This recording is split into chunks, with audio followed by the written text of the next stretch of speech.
जय जय गोपाल जय जय गोविंद जय जय गोपाल जय जय राधा रमण हरि गोविंद जय जय राधा रमण हरि गोविंद जय जय गोविंद जय जय गोपाल जय जय गोविंद जय जय गोपाल जय जय राधा रमण हरि गोविंद जय जय राधा रमण हरि गोविंद जय जय श्री राम जय जय रघुवीर जय जय श्री राम जय जय रघुवीर जय जय सीतारमण श्री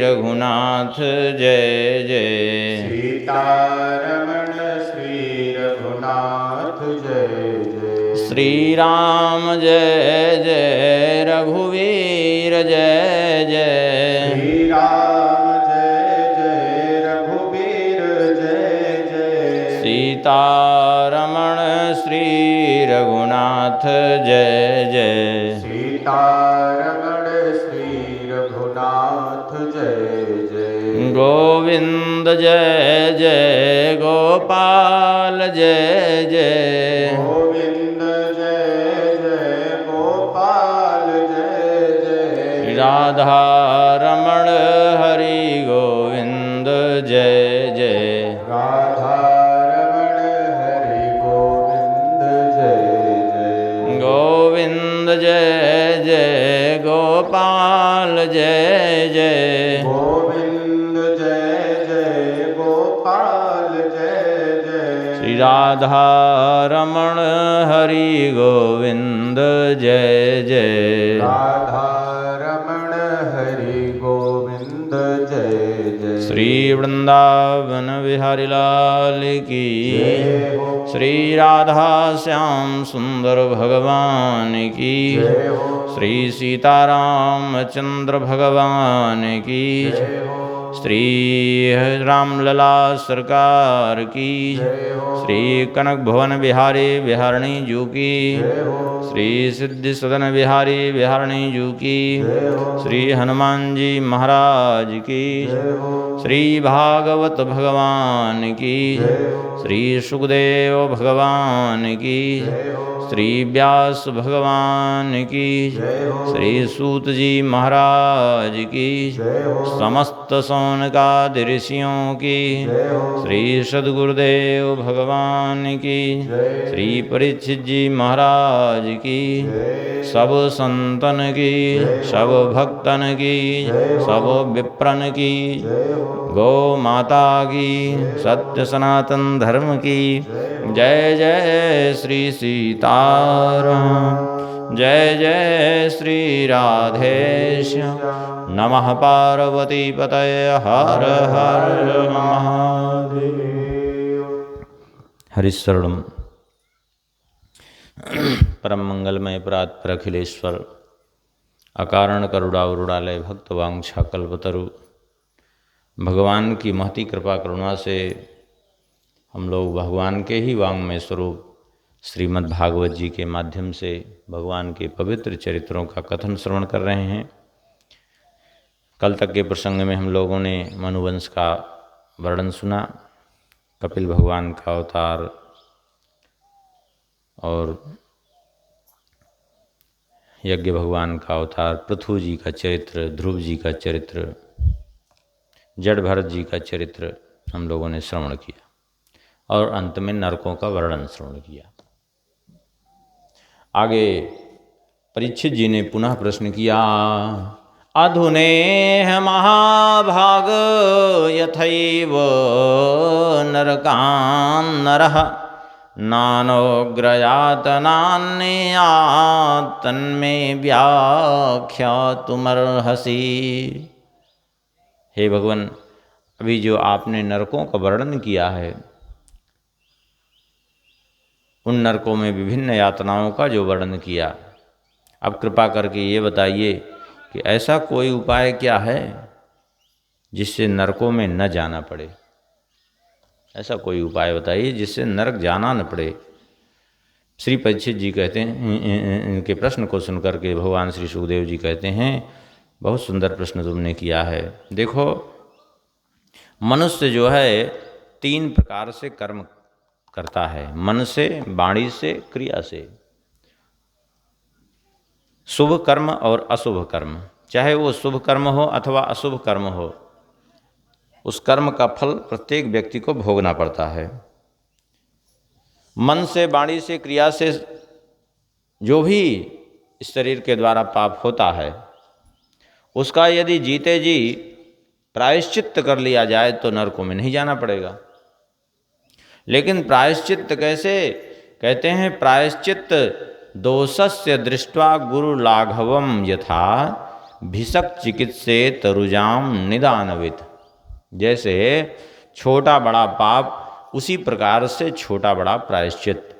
पाप के अनुसार प्रायश्चित्त का विधान है।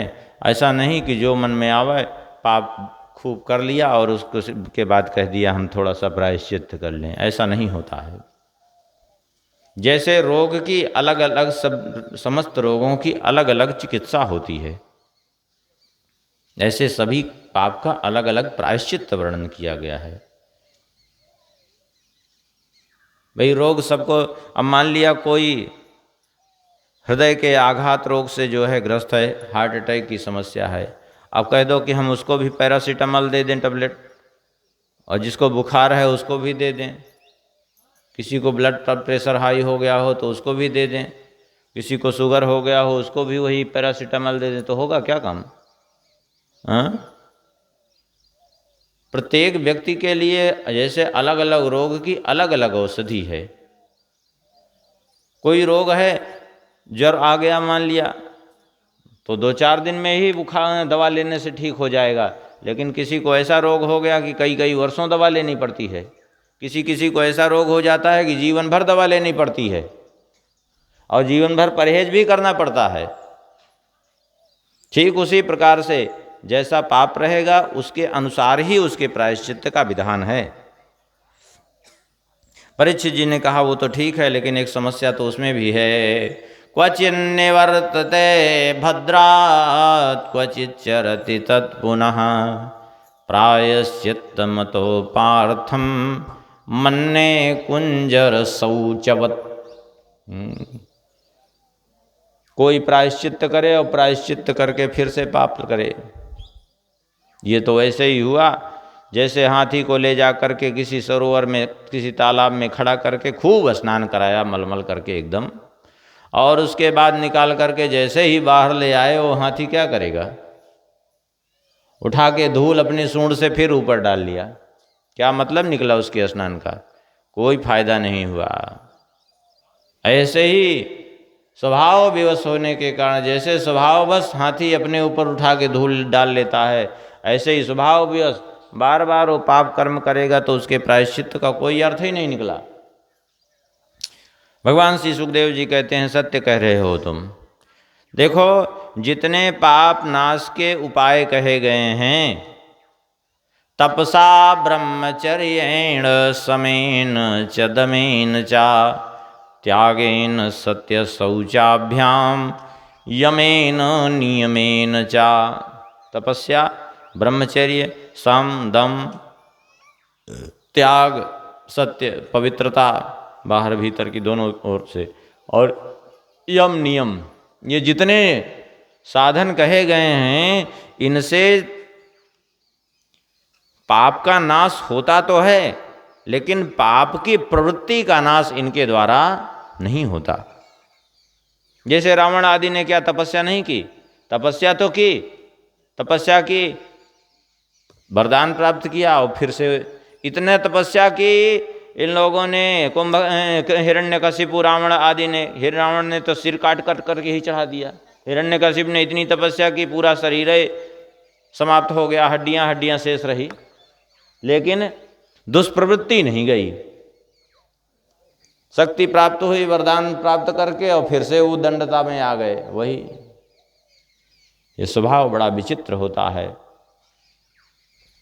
जन्म जन्मांतर तक नहीं छूटता। तो ये स्वभाव तो केवल एक ही उपाय है, स्वभाव परिवर्तन हो जाए, जिससे वो है केचिद केवलया भक्त्या वासुदेव प्रायणा अघम धुन्वन्ति कार्ष्णेन निहारम्यो भास्करः। केवल एकमात्र भगवान की भक्ति ही है जो जीव को इतना पवित्र कर देती है कि उसके स्वभाव तक को बदल देती है। वो पाप का ऐसे समूल नाश कर देती है कि फिर कभी जीवन में उसके द्वारा पाप बनते भी नहीं हैं। जिसने एक बार अपने मन को भगवान में लगा दिया, सकृन मनः कृष्ण पदार वंदयोर निवेशितम तदगुण रागेरिहे नते यमम पाशभृतश्च तद्भटान स्वप्ने भी पश्यन्ति ही चीर्ण निष्कृता। और स्वप्न में भी यमराज को अथवा यमराज के दूतों को फिर नहीं देखता है। इसी पर एक इतिहास सुनाया। कान्य कुब्जे द्विजः कश्चित् दासी पतिरजामिलः नामना नष्ट सदाचारो दास्या संसर्ग दूषितः। कन्नौज का रहने वाला एक ब्राह्मण जिसका नाम था अजामिल, इसने वेश्या के कुसंग में आकर के अपने सदाचार को नष्ट कर दिया। वैसे अजामिल पहले देखा जाए तो बड़ा धर्मात्मा था, सदाचारी ब्राह्मण था, लेकिन कुसंग में आकर के इसने सब खत्म कर दिया अपना। एक दिन की बात है, ये वन में पुष्प लेने के लिए, लकड़ी लेने के लिए गया हुआ था, लौट रहा था। उसी समय एक वेश्या को और एक शूद्र को, दोनों को मदिरा पान किए हुए विहार करते देखा और इसका मन धोखा दे गया। बहुत समझाने की चेष्टा की अपने मन को, लेकिन नहीं समझ पाया और उसी वेश्या के साथ जाकर के रहने लगा। और उसके द्वारा इसने 9 पुत्रों को जन्म दिया उसी वेश्या के गर्भ से। संयोग से एक बार कुछ महात्मा पधारे गांव में। महात्माओं ने पूछा कि यहाँ कोई सदाचारी ब्राह्मण का घर हो तो बताओ, जिसके यहाँ हमको अन्न जल ग्रहण कर सकें। दुष्टों ने कह दिया, हाँ, एक अजामिल नाम का सदाचारी ब्राह्मण है, बड़ा साधु स्वभाव का है, उसी के यहाँ चले जाइए। गए। महात्माओं से छुपी तो नहीं रही कोई इसके हृदय की बात, लेकिन महात्माओं ने विचार किया कि कुछ भी हो, हम इसके यहाँ आ गए हैं तो इसका जीवन तो सुधार के ही जाएंगे। अब जान गए कि ये भजन तो कर नहीं पाएगा, तो कुछ ऐसा बता दिया जाए कि इसका कल्याण हो जाए। जाने लगे तो कह दिया, ठीक है, जो तुम्हारी पत्नी के गर्भ में बालक है, जब वो जन्म लेगा तो उसका नाम नारायण रख देना। महात्मा लोग तो चले गए। बालक का जन्म हुआ, नाम रख दिया नारायण। सबसे छोटा बालक था, उसी में अधिक प्रीति थी। धीरे धीरे 88 वर्ष की अवस्था हो गई और संयोग से एक दिन की बात है, यमदूत आए उसको लेने के लिए। मृत्यु का समय उपस्थित हुआ। अपने पुत्र को देख करके बड़ी जोर से चिल्लाया, नारायण। यद्यपि उसके मुख से स्वर नहीं निकला, क्योंकि अंतिम समय जब यमदूतों को देख लेता है उसके बाद पुकारे चाहे जितना, वो शब्द मुख से नहीं प्रकट होता, अंदर ही अंदर निकलता है वो शब्द। तो बाहर तो बालक ने नहीं सुना, लेकिन भगवान के पार्षद प्रकट हो गए। भगवान के पार्षदों ने यमदूतों को रोक दिया। बोले, तुम नहीं ले जा सकते इसको। बोले, क्यों? बोले, इसने हमारे स्वामी का नाम पुकारा है। बोले, आपके स्वामी का नाम नहीं पुकारा है, इसने तो अपने पुत्र का नाम पुकारा है। भगवत पार्षदों ने कहा, तुम होते कौन हो रोकने वाले हमें? हम इसको लेने के लिए आए हैं। यमदूतों ने कहा, हम धर्मराज के सेवक हैं। भगवत पार्षदों ने कहा, धर्मराज के सेवक हो तो धर्म क्या है जानते हो? धर्म की परिभाषा भी जानते हो? यमदूतों ने कहा, हाँ, वेद प्रणहितो धर्मो यधर्मस्तद्विपर्ययः वेदो नारायणः साक्षात् स्वयंभूरिति शुश्रुम। वेद भगवान जो कह रहे हैं वही धर्म है, और वेद के विरुद्ध जो कुछ भी है वह अधर्म है। सीधी सीधी बात है। मनुष्य जो भी कर्म करता है वो चाहे जितना भी छुप करके करे, वो ये सोचे कि हम जो कर्म कर रहे हैं इसको कोई देख नहीं रहा है, ऐसी बात नहीं है। चाहे जितना भी छुप करके कर्म करे, उस कर्म को देखने वाले कितने लोग रहते हैं, सुन लीजिए। सूर्योग्निखं मरुद गावः सोमः संध्याहनी दिशः कम कुहुकालो धर्म इति ये ते दैहस्य साक्षिणः। कितने लोग होते हैं साक्षी, सुन लीजिए। सूर्य, अग्नि, आकाश, वायु, इंद्रियां, चंद्रमा, संध्या, रात, दिन, दिशाएं, जल, पृथ्वी, काल और धर्म। कितने हो गए? 14, और एक स्वयं भगवान। 15 लोग इसके साक्षी होते हैं, थोड़ा बहुत नहीं। चाहे वो अंधेरे में एकदम छुप के कर्म करे, जहाँ कोई भी न हो, फिर भी ये 15 लोग उसके साक्षी होते हैं। वो ये भले सोचे कि कोई नहीं देख रहा है, लेकिन ये देखते रहते हैं अपनी दृष्टि से, सब सारे कर्म देखते रहें। वो मन में भी कुछ सोचता है तो ये उसको देखते हैं। इनकी दृष्टि से कुछ नहीं छुपा है।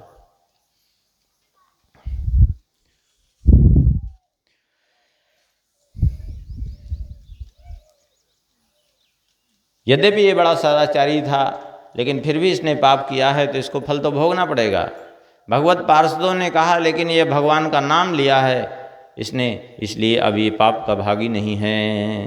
बोले पाप का भागी कैसे नहीं, भगवान का नाम तो लिया, लेकिन ये पुत्र के बहाने लिया है, अपने पुत्र को पुकारा है, ना कि भगवान को।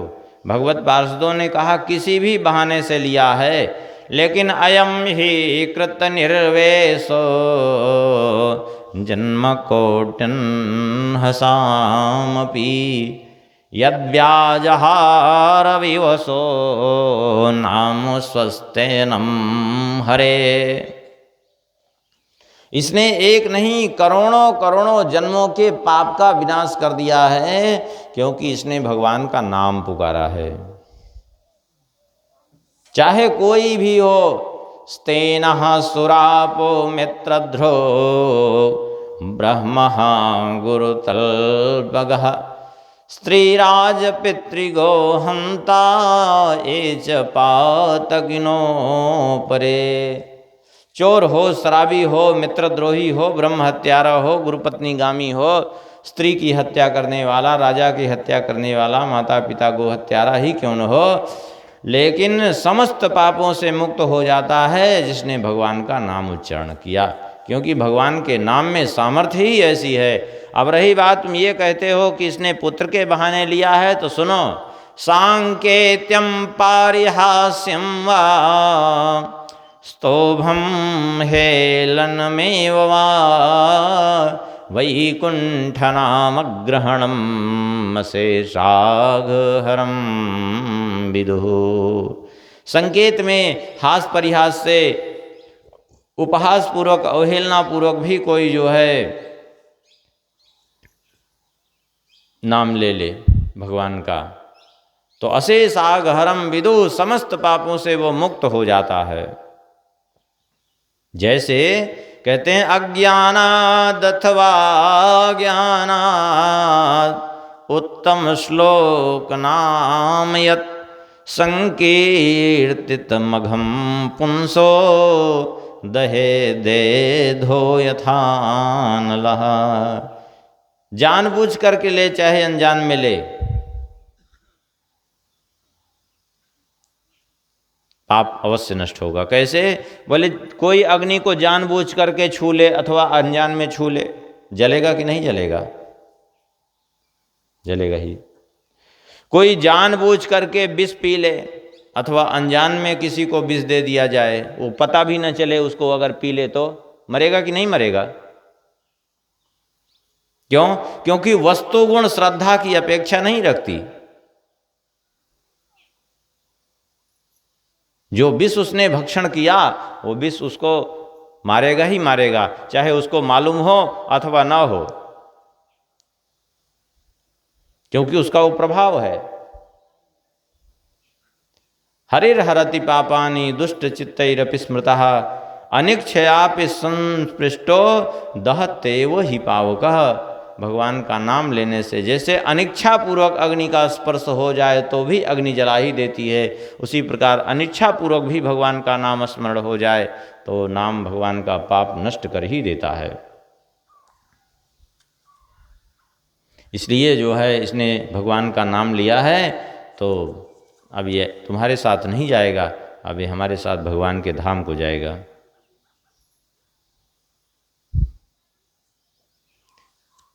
तब जब अनिच्छा पूर्वक नाम लेने से जो है इस फल की प्राप्ति हो रही है, तो यदि भजन कोई करे तो क्या फल मिलेगा, सोचिए उसको। लेकिन मनुष्य जन्म पाकर के कितना बड़ा दुर्भाग्य है कि मनुष्य भजन ही नहीं कर रहा है, कितना दुर्भाग्य है उसका। भजन न करने से होगा क्या? श्री सूरदास जी महाराज अपने एक पद में बहुत बढ़िया बात कहते हैं। श्री सूरदास जी कहते हैं, भजन बिन बैल बिराने हुई हो, भगति बिन बैल बिराने हुई हो। बैल बनना पड़ेगा तुम्हें। उस समय क्या दशा होगी बैल बनने पर? बोले पाँव चार सिर सींग गूंग मुख, तब कैसे गुन गई हो। चार चार पाँव हो जाएंगे, सिर पर सींग हो जाएगी, मुख गूंगा अर्थात कुछ बोल नहीं सकते हो, तब क्या भगवान का गुणगान करोगे? अभी तो भगवान ने बढ़िया बाणी दी है, मनुष्य का रूप दिया है, स्वतंत्रता दी है, उस समय तो पराधीन रहोगे। पाँव चार सिर सींग गूंग मुख, तब कैसे गुन गई हो। टूटे कंध सुफूटी नाकनी, कौलो तो भूस खई हो। कंधे टूट जाएंगे भार ढोते ढोते, नाक फट जाएगी, नकेल पड़ी रहेगी, भूसा उस पर भी खाने को मिलेगा, तब क्या गुणगान करोगे? भजन बिन बैल बिराने हुई हो। लादत जो तत लकुट बाजी हैं, लादत जो तत लकुट बाज हैं, तब कहाँ मूड़ दुरई हो। शीत घाम घन विपत्ति बहुत विधि, भारत रे मरी जई हो। शीत घाम घन विपत्ति बहुत विधि, भारत रे मरी जई हो। भजन बिन बैल बिराने हुई हो। भार लादेंगे, उस पर भी इतना भार ढोने के बाद भी डंडे पड़ते हैं बैल को। छुप करके कहीं भाग नहीं सकता, उससे मुक्त नहीं हो सकता। सर्दी सहन करना पड़ेगा, गर्मी सहन करना पड़ेगा, और उसके बाद भी भार ढोना पड़ेगा। हरिदासन को कहो न मानत, कियो आपनो पई हो। सूरदास भगवंत भजन बिन, मिथ्या जन्म गवई हो। सूरदास भगवंत भजन बिन, मिथ्या जन्म गवई हो। भजन बिन बैल बिराने हुई हो। इसलिए भगवान का भजन करो। जब तक भगवान का भजन नहीं करोगे तब तक कुछ भी होने वाला नहीं है, किसी भी तरह से कल्याण होने वाला नहीं है। गोस्वामी जी महाराज विनय पत्रिका के एक पद में बहुत बढ़िया बात कहते हैं, राम राम राम जी है जो लो तून जपी है, राम राम राम जी है जो लो तून जपी है, तौलो तू कहूँ जाए तीनों ताप तपी है, तौलो तू कहूँ जाए तीनों ताप तपी है, सुरसरी तीर बिन निर्दुख पाई है, सुर तरु तर तो है दारिद सताई है, सुर तरु तर तो है दारिद सताई है, जागत बागत सपने न सुख सोई है, जन्म जन्म जुग जुग जग रोई है, छूटी वे के जतन विशेष बांध जाएगो, हुए हैं विष भोजन जो सुधा सानि खाएगो, हुए हैं विष भोजन जो सुधा सानि खाएगो, तुलसी तिलोक माहा मुझ जैसे दीन को, तुलसी तिलोक माहा मुझ जैसे दीन को, राम नाम ही की गति जैसे जलमीन को, राम नाम ही की गति जैसे जलमीन को। इसलिए एकमात्र भगवान के भजन से ही जीव का कल्याण संभव है, अन्यथा कोई दूसरा उपाय नहीं है। भगवत पार्षदों ने कहा इसलिए तुम नहीं ले जा सकते, क्योंकि भले ही किसी भी बहाने से लिया तो भगवान का नाम है इसने। भगवत पार्षदों ने यमदूतों के पास को नष्ट कर दिया और यमदूत वापस चले गए। भगवान के नाम की महिमा ऐसी है, चाहे जैसे भी भगवान का कोई नाम ले ले, भगवान का नाम समस्त पापों से उसको मुक्त कर देता है। कोई कैसे भी ले, एक नाम में वह सामर्थ्य है कि मनुष्य आजीवन इतना पाप, एक नहीं अनेकानेक जन्मों में भी इतना पाप कर ही नहीं सकता जितना भगवान के नाम में पाप नाशक सामर्थ्य है।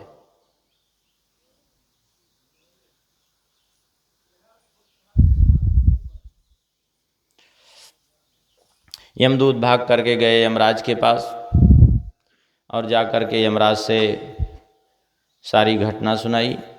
यमराज ने कहा देखो, आज से एक बात जान लो, किसके पास जाना है किसके पास नहीं जाना है। बोले बताइए। यमराज ने कहा, जिह्वा न वक्ति भगवद गुण नाम ध्येयम, चेतस्य न स्मरति तच्चरणारविन्दम, कृष्णाय नो नमति यक्षिरये कदापि, तानानयध्वमसतो कृत विष्णुकृत्यान्।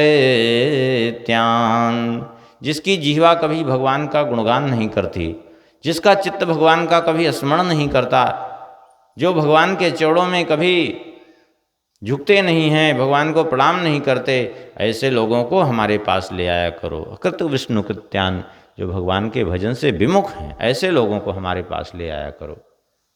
इस प्रकार से जो है यमदूतों ने कहा। इधर अजामिल कुछ कहना चाहता था, उसी समय भगवत पार्षद अंतर्ध्यान हो गए। अब उसको बड़ा पश्चाताप हुआ और जाकर के उसने हरिद्वार में अपना प्रायश्चित्त किया। और प्रायश्चित जब उसका पूर्ण हुआ तब उसको भगवान के परम धाम की प्राप्ति हुई। आगे वर्णन कर रहे हैं। पूर्व में श्रवण किए थे कल के प्रसंग में, प्राचीन वरिहि के जो 10 पुत्र थे प्रचेता, जिन्होंने तप करके भगवान को प्राप्त किया था, मारिसा से विवाह हुआ और एक पुत्र की प्राप्ति हुई जिनका नाम हुआ दक्ष। ये वही पूर्व जन्म के शंकर जी के ससुर जी थे दक्ष। उन्होंने वो शरीर त्याग करके पुनः प्रचेताओं के पुत्र के रूप में जन्म लिया और इनको पुनः प्रजापतियों का नायक बनाया ब्रह्मा जी ने। इन्होंने विंध्याचल क्षेत्र में अघमर्षण तीर्थ है। विंध्याचल क्षेत्र में अघमर्षण तीर्थ कहाँ है? ये सतना जिले में पड़ता है, धारकुंडी के पास में है अघमर्षण तीर्थ, विंध्य पर्वत के समीप। विंध्य पर्वत का तो क्षेत्र बड़ा बहुत दूर तक है। तो वहीं पर इन्होंने 10,000 वर्ष तपस्या की। भगवान प्रसन्न हुए, प्रकट होकर के भगवान ने दर्शन दिया और भगवान ने कहा कि हम तुम पर प्रसन्न हैं और एक काम करो कि तुम जो है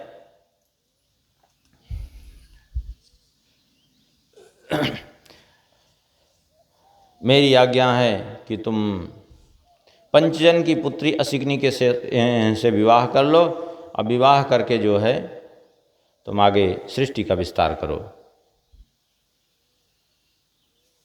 भगवान की आज्ञा मान करके इन्होंने पंचजन की पुत्री असिग्नि के साथ विवाह किया और विवाह करके उसके द्वारा इन्होंने भगवान की आज्ञा से ही 10,000 पुत्रों को जन्म दिया एक साथ। अब 10,000 पुत्र को जन्म दिया तो अब अलग अलग नाम कौन रखे? सबका एक ही नाम रख दिया, हर्यश्व। उनको आज्ञा दी कि जाओ तुम लोग सृष्टि का विस्तार करो। वे सब वहाँ से चल पड़े सृष्टि का विस्तार करने की इच्छा से, तपस्या करने के लिए। और तपस्या करने के लिए पहुँचे कहाँ? पश्चिम दिशा की ओर चलते गए। एक विशाल सरोवर दिखाई पड़ा, नारायण सरोवर। सोचा चलो यही उत्तम स्थान है, तपस्या करने के लिए ठीक रहेगा। ऐसा विचार करके वही नारायण सरोवर के समीप जा कर के ये नारायण सरोवर में स्नान किया। जैसे ही नारायण सरोवर में स्नान किया, इन सब का मन भगवान में लग गया। अब ये थोड़ा सा भ्रमित से होने लगे कि हमें भगवान का भजन करना चाहिए कि संसार में प्रवृत्त होना चाहिए। पिताजी की आज्ञा है कि सृष्टि बढ़ाना है, लेकिन वास्तव में देखा जाए तो जो भजन में आनंद है वो संसार में कहाँ है। अब ये भ्रमित हो रहे थे। तो यदि नहीं हम भगवान के भजन में लगते हैं, संसार में लगते हैं, तो पिताजी की आज्ञा तो पालन होगी, लेकिन भगवान के भजन से विमुख होंगे। इस दिग्भ्रमित अवस्था में जब ये पहुँच गए, कुछ निर्णय नहीं कर पा रहे थे, तो उसी समय श्री नारद जी प्रकट हो गए। और नारद जी ने कहा, अरे हर्यश्वों, तुम लोग जो है यहाँ किस लिए आए हो? बोले सृष्टि का विस्तार करने के लिए आए हैं। बोले तुम लोग सृष्टि का विस्तार करोगे क्या? तुम लोगों ने पृथ्वी का अंत देखा है? बोले नहीं देखा। बोले जब तुम लोगों ने पृथ्वी का ही विस्तार अभी तक नहीं देखा है तो सृष्टि का विस्तार क्या करोगे? पृथ्वी के बारे में तुम्हें ज्ञान नहीं और चले सृष्टि का विस्तार करने। ये तो वही बात हुई ना कि जैसे किसी को पता ही ना हो कि हमारा खेत कहाँ कहाँ है और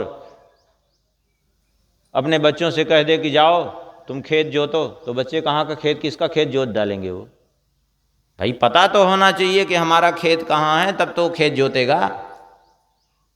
ऐसे किसी का खेत थोड़ी जाके जोतेगा। तो तुम लोग सृष्टि का विस्तार तो करने चल पड़े और तुम्हें स्वयं ही नहीं पता है कि आखिर इस पृथ्वी का विस्तार कितना है, इसका और छोर कहाँ है, क्या है, कुछ पता नहीं तुम्हें, और चल पड़े सृष्टि का विस्तार करने। तो कहीं क्या करोगे बताओ तुम? ये तो मूर्खता वाली बात हुई कि नहीं? बोले बात तो खैर ठीक कह रहे हैं आप। नारद जी ने कहा, अच्छा एक बात बताओ, हमारे प्रश्न का उत्तर दो, उसके बाद तुम समझ जाओगे कि क्या करना है तुम्हें, तुम स्वयं विचार करना। बोले ठीक है पूछिए। तो नारद जी ने 2 श्लोकों में इनसे कूट वाक्य बोले, तथैक पुरुषम राष्ट्रम बिलम चादृष्ट निर्गमम बहुरूपां स्त्रियं चापि पुमांसं पुंश्चलीपतिं नदीमुभयतो वाहां पञ्चाद्भुतं गृहं क्वचिदहंसं चित्रकथं क्षौरपव्यं स्वयं भ्रमिम्। ये 2 श्लोक बोले। तथैक पुरुषम राष्ट्रम, एक ऐसा देश है, एक ऐसा राष्ट्र है जहां एक ही पुरुष है, दूसरा कोई पुरुष नहीं। बिलम चादृष्ट निर्गमम, एक ऐसी गुफा है जहां जाने के बाद लौटने का रास्ता ही नहीं है।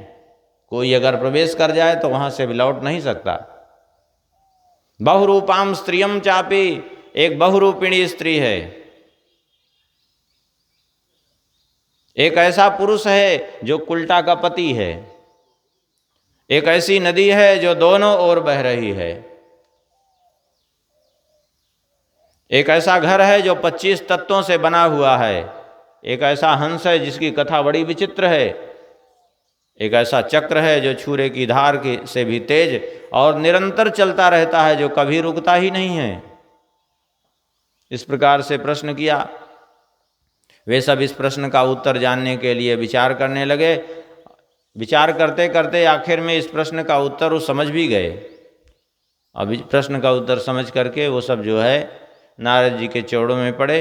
बोले अब हमको बात समझ में आ गई, हमें क्या करना चाहिए, अब हमें आज्ञा दीजिए आप। नारद जी ने कहा, वास्तव में शास्त्रस्य पितुरादेशम यो न वेद निवर्तकम कथम तदनुरूपाय गुण विश्रम विपक्रमेद। शास्त्र से मनुष्य का दूसरा जन्म होता है, इसलिए शास्त्र ही मनुष्य का सबसे बड़ा पिता है।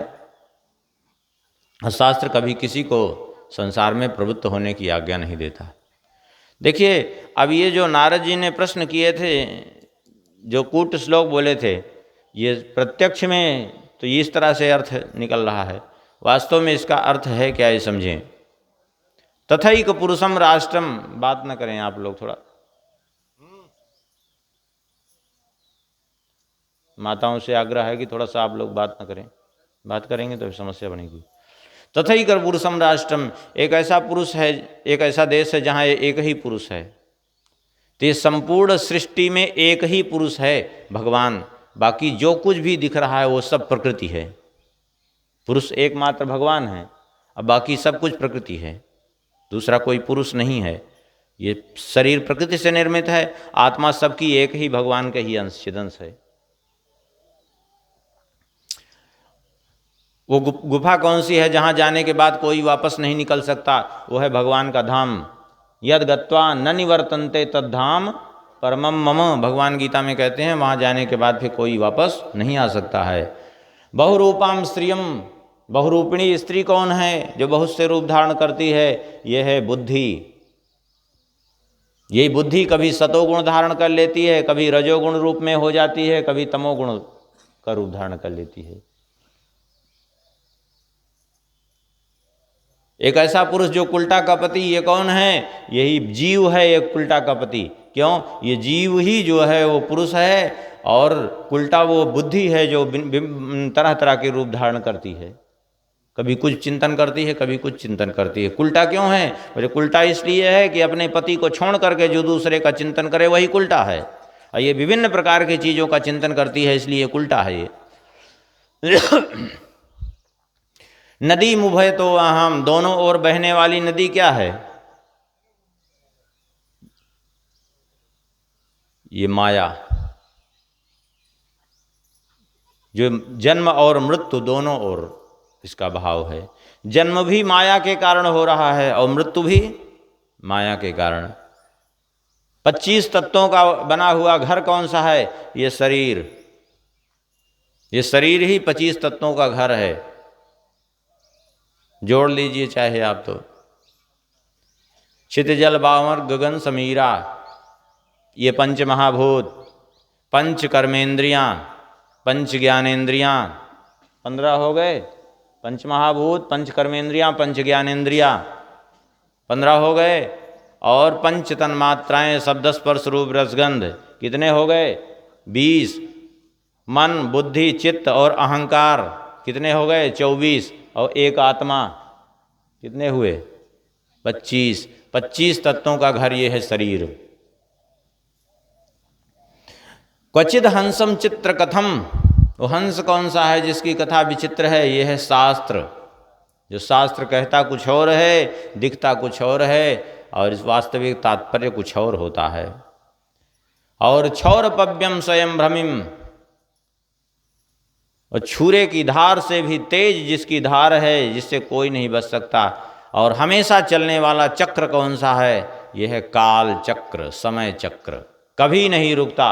और इस काल चक्र ने सबको ग्रस लिया, सबको नष्ट कर दिया। ये सब के सब विरक्त होकर के भगवान के भजन में प्रवृत्त हो गए, लौट करके आए ही नहीं। दक्ष को जब पता चला तो बड़े दुखी हुए, और उसके बाद जो है फिर से इन्होंने 1000 पुत्रों को जन्म दिया। इन सब का नाम रख दिया सबलाश्व। इन सबको फिर कहा जाओ तुम लोग तपस्या करो, तपस्या करके सृष्टि का विस्तार करो। ये 1000 पुत्र फिर से गए तपस्या करने के लिए, और उसी जगह पर गए जहाँ इनके बड़े भाई पहुँचे थे। वहाँ जाकर के स्नान किया। नारद जी वहाँ भी प्रकट हुए, और इन सबको भी वही उपदेश दिया जो इनके बड़े भाइयों को उपदेश दिया था। ये भी सब विरक्त होकर के भगवान का भजन करने लगे, लौट के नहीं आए। आखिर में दक्ष को जब ये बात पता चली, बड़े कुपित हुए।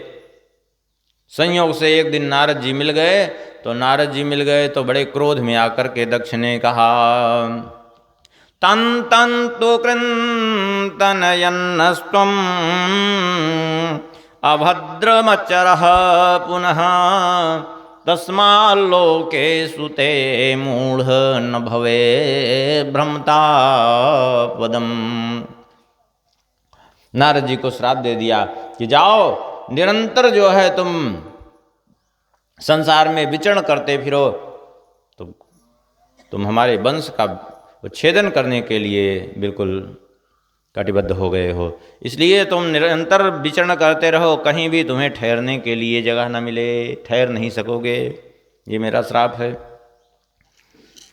यद्यपि नारद जी चाहते तो बदले में श्राप दे सकते थे, लेकिन नारद जी ने कोई श्राप बदले में नहीं दिया। ये नारद जी की साधुता रही। यद्यपि देखने में बहुत ज़्यादा, वैसे बहुत बड़ा दंड था ये। क्यों?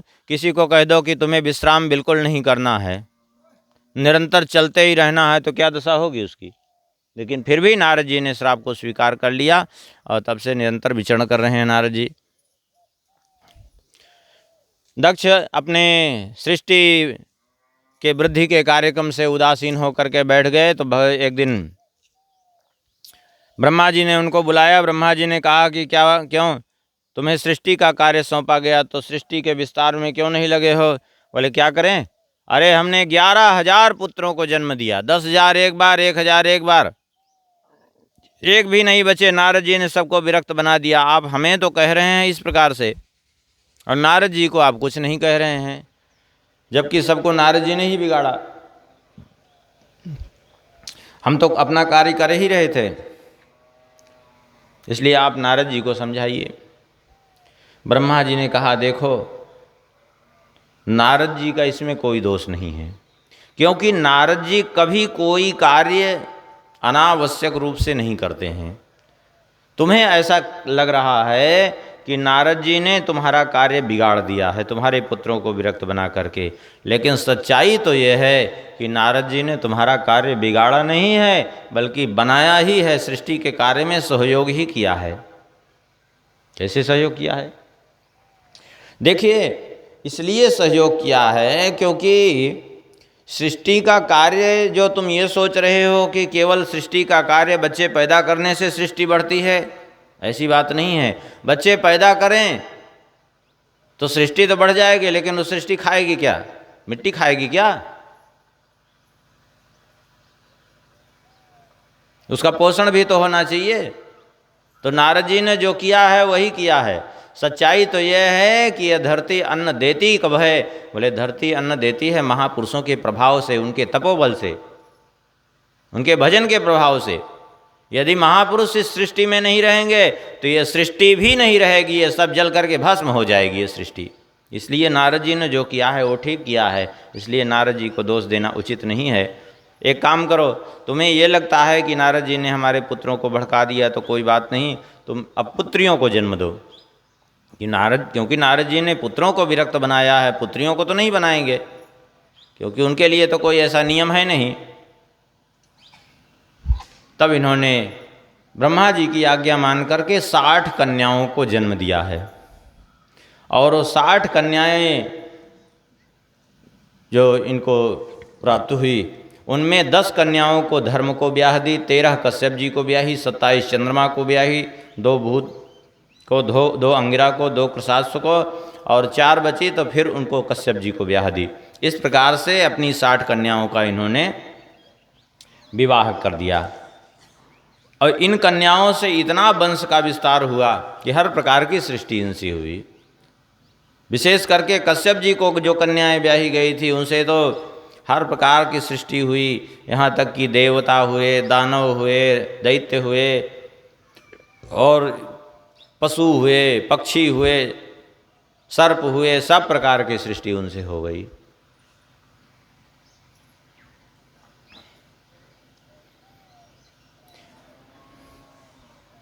कश्यप जी को जो पत्नियां ब्याही गई, जिन कश्यप जी को जो कन्याएं ब्याही थी, अदिति, दिति, दनु, काष्ठा, अरिष्ठा, सुरसा, इला, मुनि को क्रोधवसा, ताम्रा, सुरभि, शर्मा, तिमी, ये कन्याएं ब्याही थी। इनमें जो है सब ने अलग अलग प्रकार के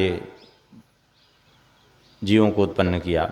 जैसे तिमी ने जलचर जंतुओं को उत्पन्न कर दिया, शर्मा ने व्याघ्र आदि हिंसक पशुओं को उत्पन्न किया, सुरभि ने गाय भैंस आदि 2 खुर वाले पशुओं को उत्पन्न किया, ताम्रा ने बाज गीध आदि पक्षियों को उत्पन्न किया, मुनि ने अप्सराओं को उत्पन्न किया, क्रोधवसा ने सर्प भिक्षु आदि को उत्पन्न किया, इला ने वृक्षों को, लताओं को उत्पन्न किया, अरिष्टा ने गंधर्वों को उत्पन्न किया, काष्ठा नाम की पत्नी ने घोड़ों को उत्पन्न किया, दनु ने 61 पुत्रों को जन्म दिया जो दानव कहलाए, अदिति ने देवताओं को उत्पन्न कर दिया, दिति ने दैत्यों को उत्पन्न कर दिया। इस प्रकार से इनकी वंश परंपरा बढ़ी है।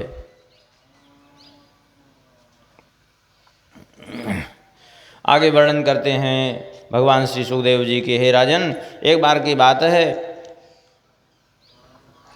देवराज इंद्र अपनी सभा में नृत्य गान देख रहे थे। उसी समय बृहस्पति जी पधारे। बृहस्पति जी को आया हुआ देख करके भी देवराज इंद्र उठ करके खड़े नहीं हुए, तो बृहस्पति जी तुरंत वहाँ से राजसभा से बाहर निकल आए। और बाद में देवराज इंद्र को बड़ा पश्चाताप हुआ कि हमने ये कैसे अपराध कर दिया, हमने गुरु की अवहेलना कर दी। स्वयं अपनी निंदा करने लगे और कहा कि मैंने जो है मूर्खता बस ऐसा कैसे जो है अनुचित कर्म कर डाला। और फिर देवगुरु बृहस्पति जी को ढूंढने निकले तो बृहस्पति जी अपने आश्रम से निकल करके अंतर ध्यान हो गए। बहुत ढूंढने के बाद भी देवराज इंद्र को उनको ढूंढने में असमर्थ रहे। दैत्यों को पता चला, शुक्राचार्य जी की आज्ञा लेकर के दैत्यों ने आक्रमण कर दिया और देवराज इंद्र को देवताओं सहित परास्त करके सारा इनका स्वर्ग का अधिकार छीन लिया। अब तो देवता इधर उधर मारे मारे फिरने लगे। ब्रह्मा जी के पास भाग करके गए तो ब्रह्मा जी से कहा, तो ब्रह्मा जी ने कहा देखो ऐसा है कि पहले तो ब्रह्मा जी ने फटकारा देवताओं को कि तुमने ऐसे ब्रह्मज्ञानी महापुरुष का अपमान किया। और फिर दूसरी बात यह है कि अब एक ही उपाय है, देवगुरु बृहस्पति जी के अतिरिक्त शुक्राचार्य जी से समर्थवान यदि कोई है इस सृष्टि में जो तुम्हारी रक्षा कर सकता है तो वो हैं विश्वरूप। विश्वरूप ही केवल तुम्हें बचा सकते हैं और कोई नहीं है। तो विश्वरूप के चरणों में गए। विश्वरूप त्वष्टा के पुत्र थे, जाके चरणों में उनके पड़ गए।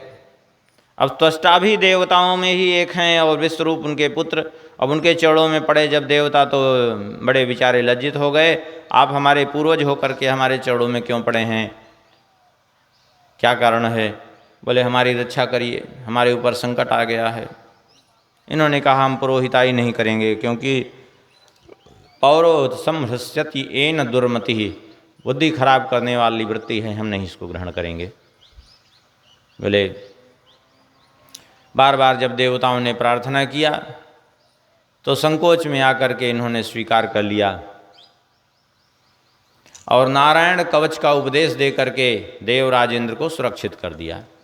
और देखिए विश्वरूप जी की अद्भुत सामर्थ्य है कि दैत्य गुरु शुक्राचार्य के देखते देखते सारे दैत्यों को वहाँ से देवलोक से निकाल करके फिर से पाताल लोक पहुँचा दिया और देवताओं को फिर से वहीं प्रतिष्ठित कर दिया और देवताओं की सामर्थ्य बढ़ाने के लिए यज्ञ करने लगे। अब दैत्य लोग घबराए, जब दैत्य लोग घबराए तो विश्वरूप की माता रचना के पास पहुँचे, प्रार्थना करने लगे। तो रचना दैत्य कुल की ही थी। रचना ने जाकर के कहा, बेटा विश्वरूप, तुम अपने पितृकुल का इतना उत्थान कर रहे हो, बहुत बढ़िया बात है, लेकिन ऐसा मत कर दो कि ये तुम्हारे मातृकुल का विनाश ही हो कर दें ये लोग, थोड़ा सा ध्यान रखो। तो देवताओं के साथ साथ कुछ दैत्यों के निमित्त से भी उनकी बल वृद्धि के लिए इन्होंने आहुतियाँ डाल दी। ये देख करके देवराज इंद्र कुपित हो गए और कुपित होकर के अपनी तलवार खींची और उनका सिर धड़ से अलग कर दिया, काट दिया। हो गया, यहीं से कर दीजिए, यहीं से कर दीजिए, हो गया, अब वहीं से रही। हाँ, यहाँ कथम व्यवधान न दें, ठीक है।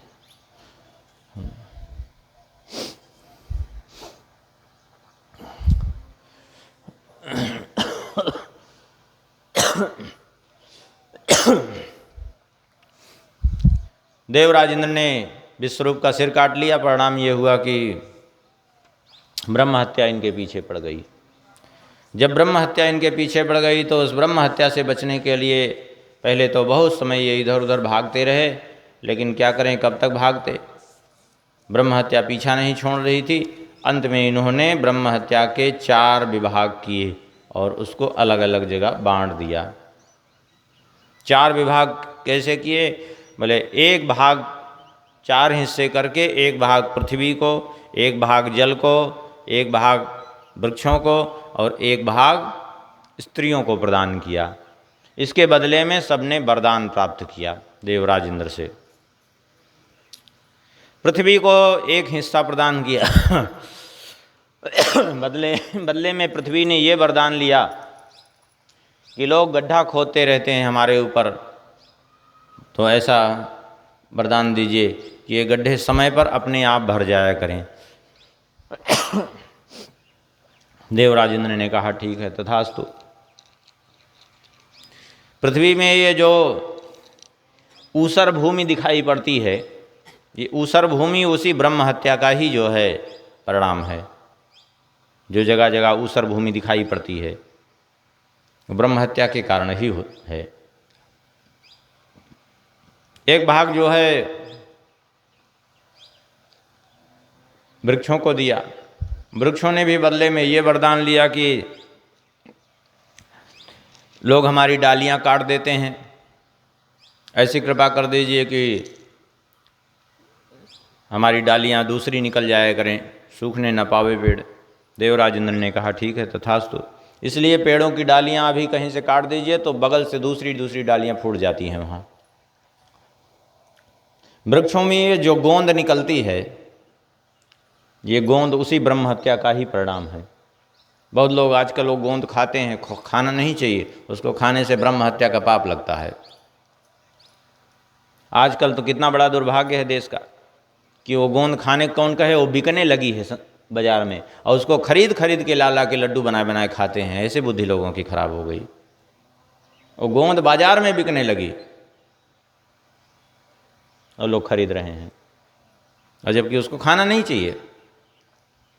तीसरा भाग जल को दिया। जल ने बदले में ये वरदान लिया कि झरने आदि के द्वारा हमारी पूर्ति होती रहे। जल में ये जो फेन दिखता है, ये ब्रह्म हत्या ही है। बरसात के महीने में विशेष करके खूब फेन निकलता है जो जल में, इसलिए बरसात के महीने में स्नान जो है नदियों में नहीं किया जाता, क्योंकि उस समय खूब फेन बहता है उसमें। गंगा आदि नदियों को मुख्य पवित्र नदियों को छोड़ करके बाकी जो है नदियों में भी स्नान करना सावन भादों के महीने में इसलिए मना है। और एक भाग दिया स्त्रियों को। स्त्रियों में जो महीने में अपवित्र अवस्था आ जाती है, मासिक धर्म जिसको कहते हैं, वो ब्रह्म हत्या के कारण ही है। इसलिए उस समय जो है उसको कुछ भी जो है भोजन आदि बनाने की आज्ञा नहीं है, उसको कुछ छूना नहीं चाहिए उस समय। उसके हाथ का अन्न जल भी ग्रहण उस समय नहीं किया जाता। क्यों? क्योंकि उस समय जो है वो उस ब्रह्म हत्या के पाप से ग्रस्त रहती है। पृथ्वी हनि चांडाली द्वितीय ब्रह्मघातनी तृतीय रज का प्रोक्ता चतुर्थे नहीं विशुद्धति। पहले दिन चांडाली के समान, दूसरे दिन ब्रह्मघातनी, तीसरे दिन दोहिन के समान, चौथे दिन वो स्नान करने के बाद पति की सेवा के लिए पवित्र हो जाती है। किंतु दैवेशु पितृकार्येषु पंचमे निषुद्धति। देव कार्य के लिए, पितृ कार्य के लिए, भोजन आदि बनाने के लिए पांचवें दिन जाकर के वो पवित्र होती है। यदि स्वस्थ है तो, और अस्वस्थ अवस्था में तो किसी किसी को और अधिक समय लग जाता है, हफ्तों भी लग जाता है। आजकल तो कहते हैं हम मानते नहीं। अरे तुम्हारे मानने न मानने से कुछ नहीं होता, लेकिन उसका परिणाम अवश्य भोगना पड़ता है। इसलिए उस समय जो है उसके हाथ का अन्न जल ग्रहण नहीं किया जा सकता, उस समय उसको अवकाश दिया जाता है।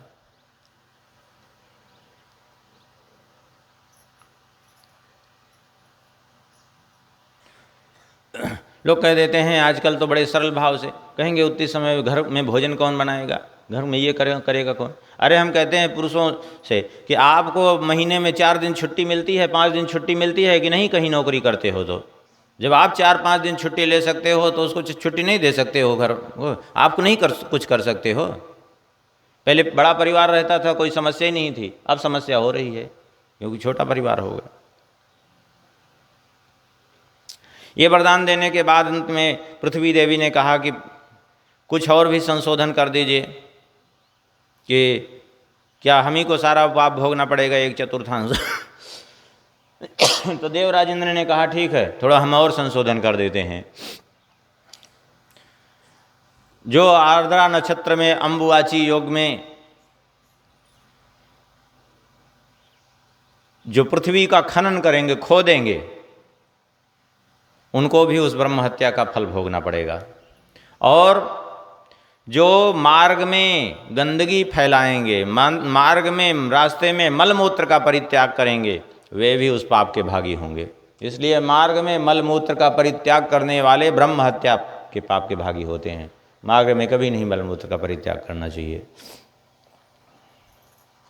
तब जल ने कहा थोड़ा हमारे लिए भी संशोधन कर दीजिए। तो बोले ठीक है, तुम्हारे लिए भी कर देते हैं। जो जल में गंदगी करेंगे, जल में मलमूत्र का परित्याग करेंगे, वे भी उसके भागी होंगे, ब्रह्म हत्या के भागी होंगे।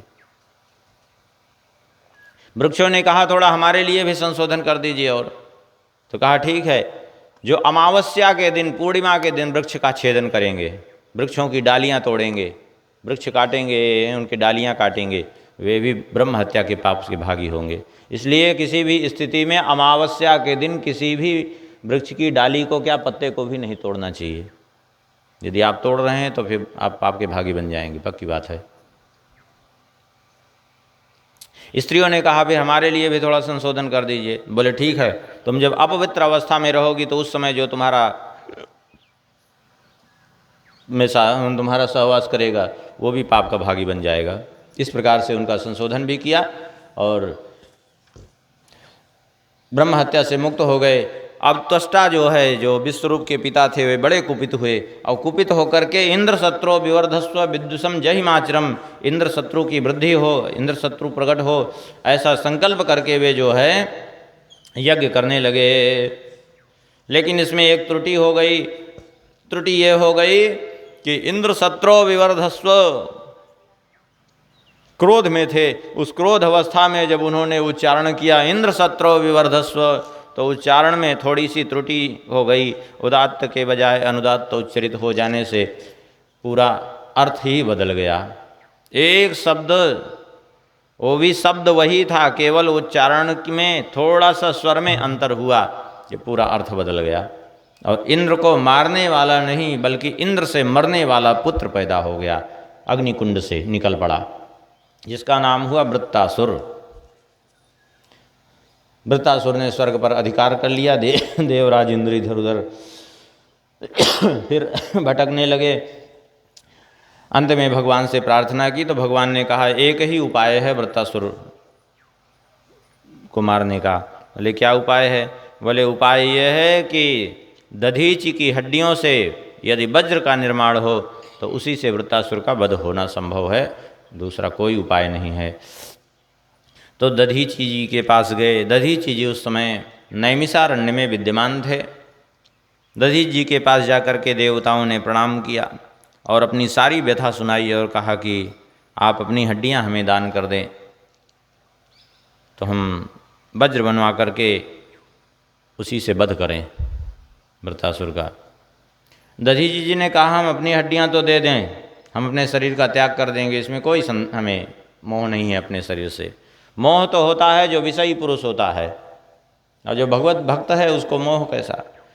लेकिन हमारे सामने एक समस्या है कि मैंने संकल्प किया था कि पृथ्वी के संपूर्ण तीर्थों में स्नान करने का निश्चय किया था हमने, और यदि वो हमारा संकल्प पूर्ण नहीं हो पाया तो फिर से हमें बार बार जन्म लेना पड़ेगा। इसलिए एक काम करो, आप लोग बाद में आओ, तब तक हम समस्त तीर्थों में स्नान करके वापस आ जाएं। देवताओं ने विचार किया कि पृथ्वी पर तो तीर्थों की संख्या बहुत अधिक है, असंख्य तीर्थ हैं। अभी हर तीर्थों में जाएंगे, एक एक दिन नहाएंगे, एक एक दिन में कई कई तीर्थों में भी स्नान करेंगे तो भी जो है न जाने कितने वर्ष लगेंगे। इससे तो समस्या बन जाएगी।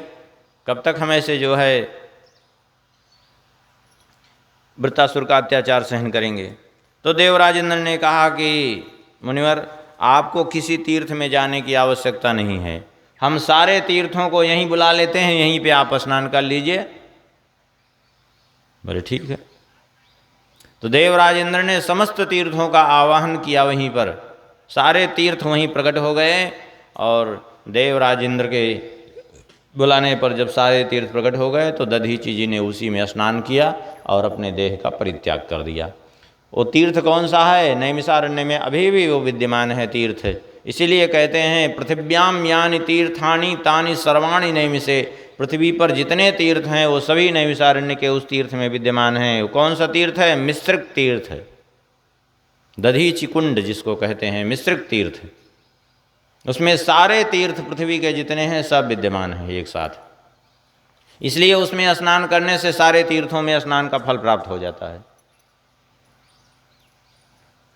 अपनी हड्डियों का दान कर दिया, फिर उस हड्डियों को लेकर के गए। विश्वकर्मा जी के द्वारा वज्र का निर्माण हुआ। वज्र लेकर के जब देवराज इंद्र सन्मुख उपस्थित हुए युद्ध करने के लिए, तो उस समय वृत्तासुर ने उसी युद्ध स्थल में ही भगवान की स्तुति की है। बहुत बढ़िया स्तुति की है 4 श्लोकों में। इसे कहते हैं वृत्त चतुश्लोकी। अहम हरे तो पादैक मूल दासानुदासो भवितास्मि भूयः मनः स्मरेता शुपतेर्गुणास्ते गृणीत्वा कर्म करोतु कायः। श्रीवृत्त जी कह रहे हैं, हे प्रभु अहम हरे तव पादैक मूल दासानुदासो भवितास्मि भूयः। हे प्रभु आपके दासों के जो दास हैं उनका मैं छोटा सा दास बनना चाहता हूँ। आपका दास नहीं, आपके दासों के दासों का दास बनना चाहता हूँ।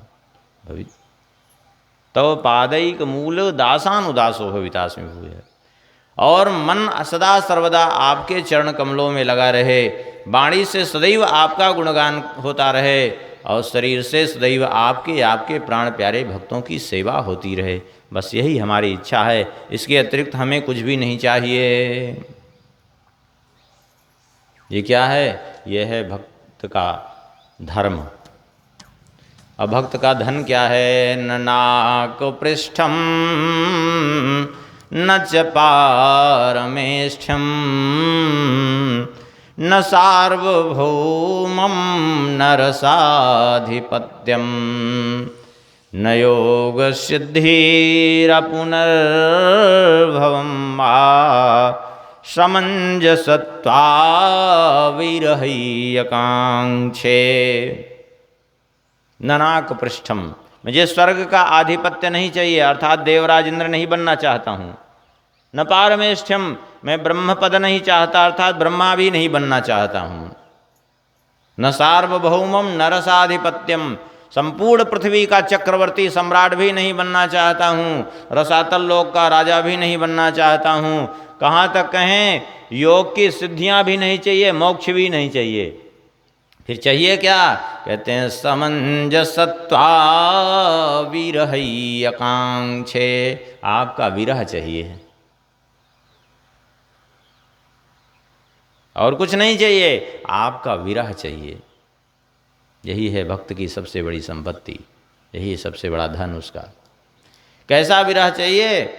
बहुत बढ़िया बात कहते हैं, अजात पक्षा इव मात्रम खगा स्तन्यम यथा वत्सतराच्छुधार्ता प्रियं प्रियेवव्युषितं विषन्ना मनोरविन्दाक्षुदीक्षते त्वां। तीन उदाहरण दिए। पहला उदाहरण, अजात पक्षा इव मातरम खगा, जैसे जिस पक्षी के अभी पंख नहीं उगे हैं, ऐसा पक्षी का छोटा सा बच्चा, अभी पंख उगे नहीं हैं, वो जब भूख से विकल होता है तो जिस प्रकार से अपनी माँ की प्रतीक्षा करता है, पक्षी की प्रतीक्षा करता है वो छोटा सा बच्चा कि मेरी माँ कब आएगी, दाना मुख में लेकर के और मेरे मुख में दाना डालेगी, मेरा पेट भर जाएगा। भूख से विकल होकर के जिस प्रकार से वो पक्षी का छोटा सा बच्चा माँ की प्रतीक्षा करता है। और दूसरा उदाहरण, स्तन्यम यथा वत्सतराच्छुधार्ता, जैसे अत्यंत छोटा सा बछड़ा भूख से विकल होता है तो अपनी माँ गैया की प्रतीक्षा करता है। उसकी माँ गई है घास चरने के लिए वन में, और बछड़ा भूख से विकल होता है, सोचता है मेरी माँ कब आएगी, कब आएगी, जल्दी से आए, मुझे दूध पिला दे। थोड़ा सा भी आहट भी होती है तो वो अपनी रस्सियाँ तोड़ करके खींच करके भागने की चेष्टा करता है कि मैं अपने माँ के पास पहुँच जाऊँ। बछड़ा भूख से विकल रहता है तो। और तीसरा उदाहरण दिया, तात्पर्य यह है कि जैसे बिना पंख के पक्षी का बच्चा जैसे अपनी माँ के लिए विकल रहता है, ऐसे आपके लिए मैं विकल रहूं। और जैसे छोटा सा बछड़ा अपनी माँ गाय के लिए विकल रहता है भूख से विकल होने के बाद, ऐसे मैं आपके दर्शन के लिए व्याकुल हूँ। और तीसरा उदाहरण दिया, प्रियम प्रियेवव्युषितं विषन्ना मनोरविन्दाक्षदीक्षते त्वां। जैसे एक पतिव्रता स्त्री, सबसे उत्कृष्ट उदाहरण दिया पतिव्रता स्त्री का। पतिव्रता स्त्री का उत्कृष्ट उदाहरण इसलिए है क्योंकि पतिव्रता स्त्री अपने पति के अतिरिक्त कुछ नहीं चाहती, यहाँ तक कि पति से भी कभी कुछ नहीं चाहती, केवल अपने पति की सेवा चाहती, बाकी कुछ नहीं चाहती। वो पक्षी का बच्चा तो खैर अपनी माँ से अन्न की अपेक्षा रखता है, दानों की अपेक्षा रखता है। वो बछड़ा तो अपने माँ गैया से दुग्ध की अपेक्षा रखता है कि दुग्ध हमें प्राप्त हो। लेकिन एक पतिव्रता स्त्री अपने पति से कभी कुछ भी अपेक्षा नहीं रखती, कुछ भी चाहना नहीं रखती। ऐसे प्रियम प्रियेवव्युषितं विषन्ना मनोरविन्दाक्षदीक्षते त्वां।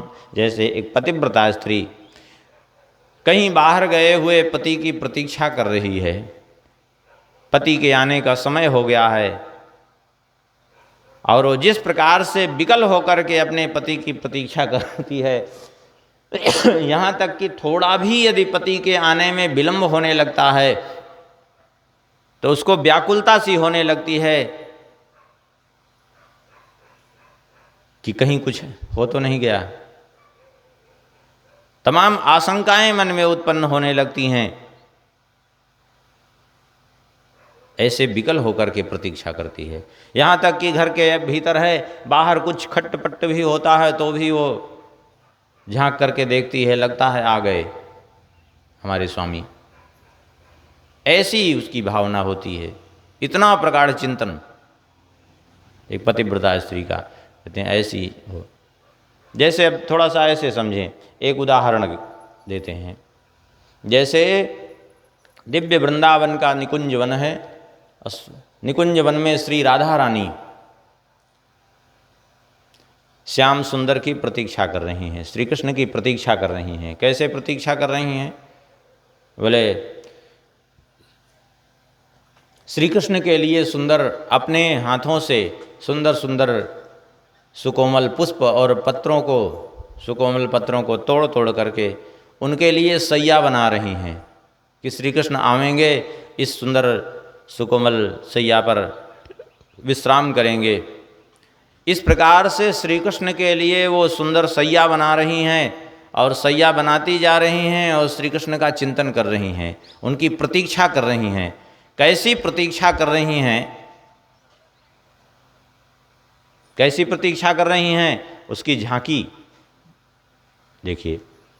पतति पतत्रे विचलति पत्रे, पतति पतत्रे विचलति पत्रे, शंकित भोदुपयानम, शंकित भोदुपयानम,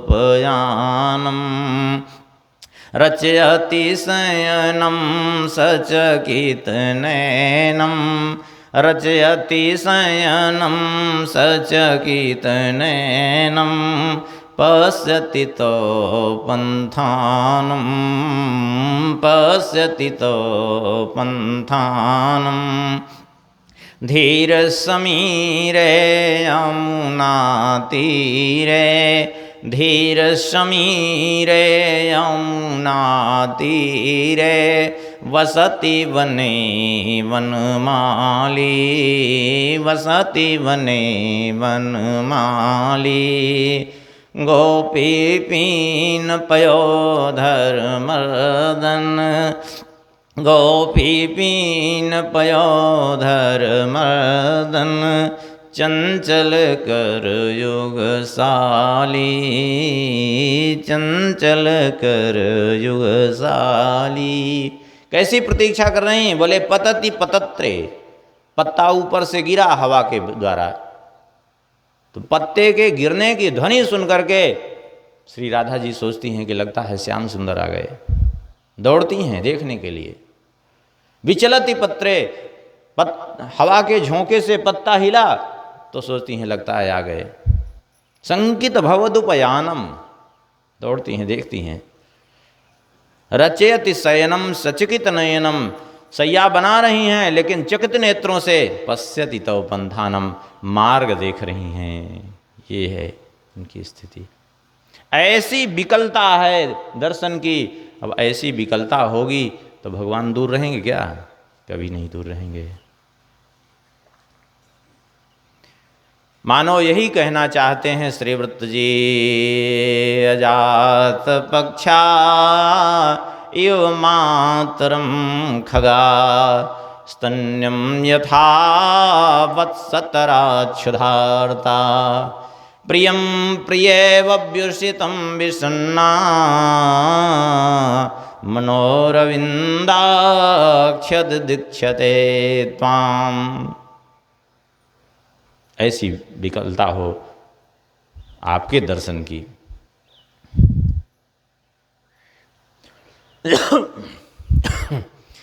अब चौथा, भक्त का मोक्ष क्या है मांग रहे हैं। ममोत्तमश्लोकजनेषु सख्यं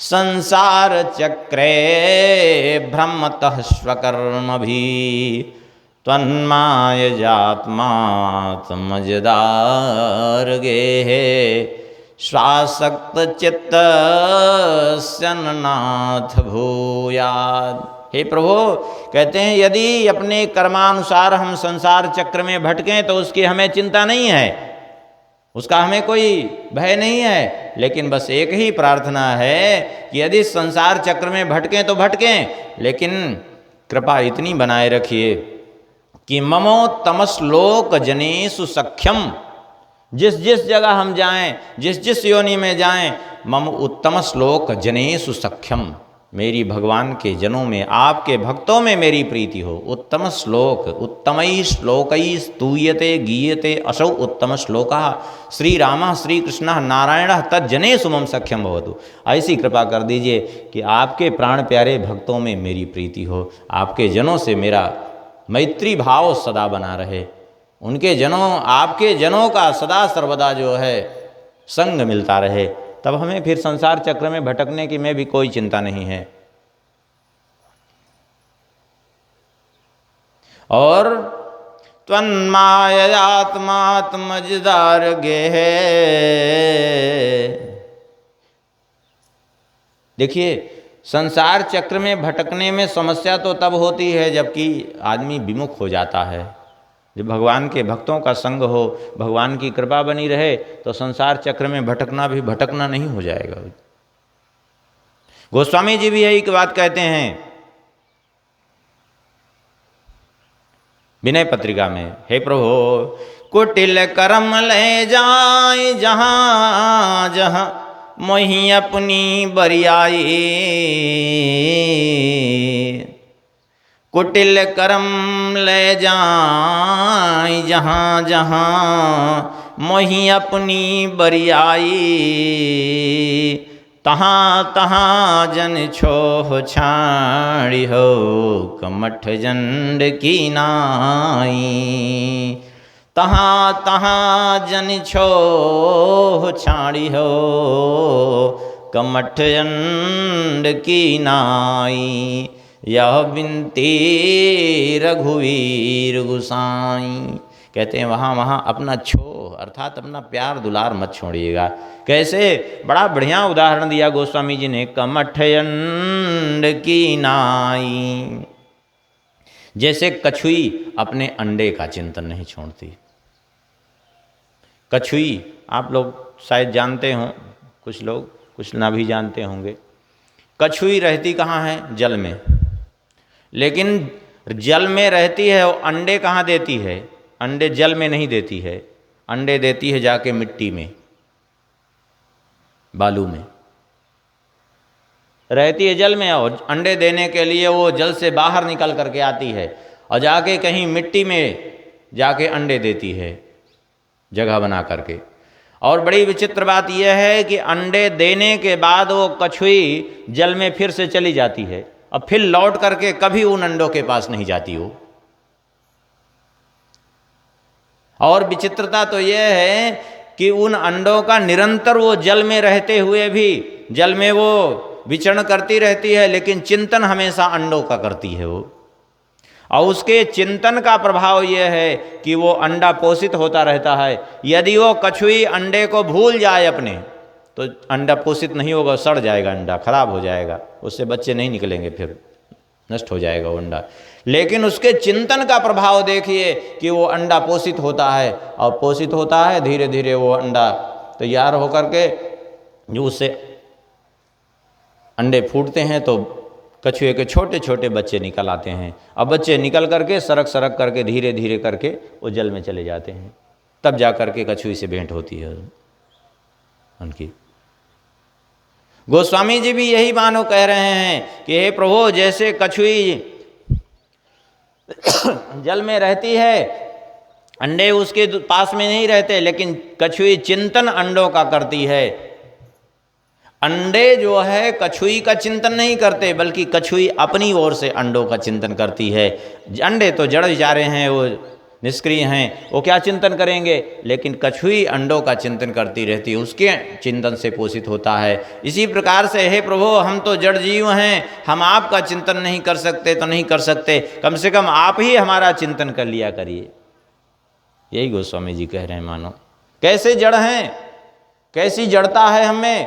गोस्वामी जी ने तो एक जगह उदाहरण दिया जड़ता का, विनय पत्रिका में ही गोस्वामी जी कहते हैं, केहू भांति कृपा सिंधु मेरी ओर हेरिए। हेरिए माने देखिए, हे प्रभु किसी तरह मेरी ओर तो देखिए, कैसी जड़ता है हमारी।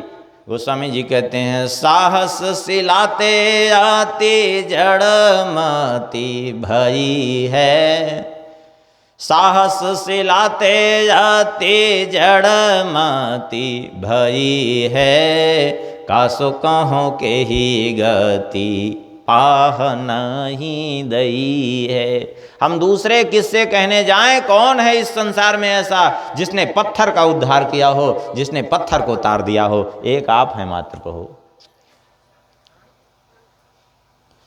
साहस, हम तो हजारों हजारों शिलाओं से भी, हजारों हजारों पत्थरों से भी अधिक हमारी मति जड़ है।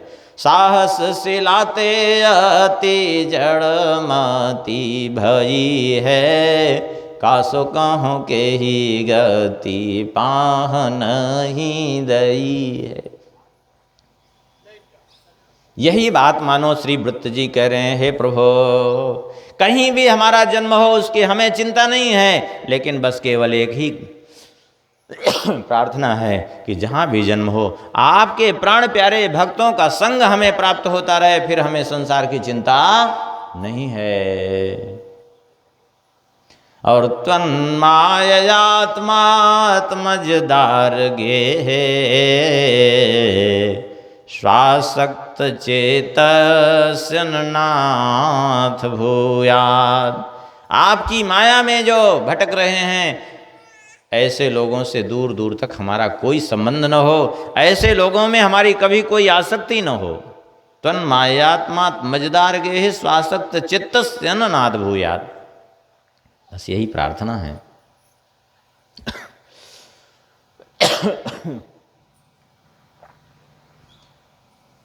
यही बात श्री प्रियादास जी महाराज अपने भक्तमाल की भक्ति रसबोधिनी टीका में सबसे अंतिम कवित्व में बहुत कुछ वहाँ वर्णन करते हैं 3 पंक्तियों में कि हमें ये कष्ट दे दीजिए, भले ही सिंह को खिला दीजिए, हमें हजारों बिच्छुओं से डंक मरवा दीजिए, सर्पों से डसवा दीजिए, हाथी से चरवा दीजिए, सूली से विधवा दीजिए, भूमि में गड़वा दीजिए, भयंकर विष पिलवा दीजिए, कुछ भी कर दीजिए, लेकिन एक प्रार्थना है प्रभु। क्या?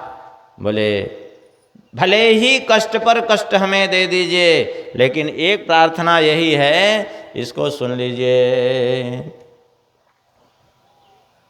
ब्रज जन प्राण कान्ह बात यह कान करो, ब्रज जन प्राण कान्ह बात यह कान करो, भक्त सो विमुखता को मुख ना दिखाइए, भक्ति सो विमुखता को मुख ना दिखाइए। जो आपसे, आपके भक्तों से भक्ति से विमुख हैं, ऐसे लोगों का मुख देखने को कभी न मिले। देवराज इंद्र ये सब सुन करके तो एकदम भाव विभोर हो गए और प्रशंसा करने लगे, अहो दानव सिद्धोसी, तुम तो सिद्ध हो गए। यस्य ते मतिरीदसी, तुम्हारी ऐसी मति, हम तो समझ रहे थे कि तुम केवल असुर मात्र हो, और तुम तो यहाँ बड़े उच्च कोटि के भक्त निकले।